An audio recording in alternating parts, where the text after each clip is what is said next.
the Mustang is more American car.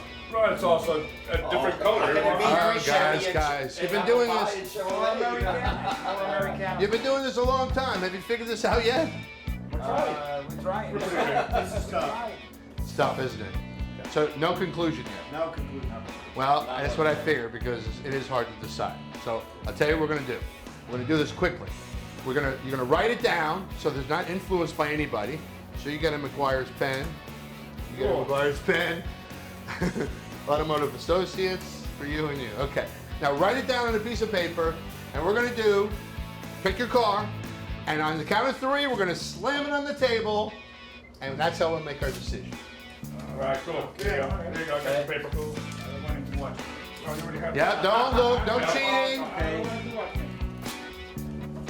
I'm so glad I'm not making this. Reminds me when I used to choose. You better make the right decision. All right, don't show. Make it right. All right, we're ready. Make it right. Okay. Okay, get the pens out of the way.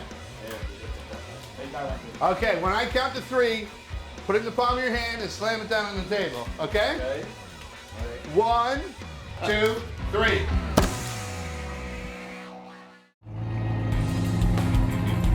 This segment was brought to you by BackYard, the leader in auto detailing products.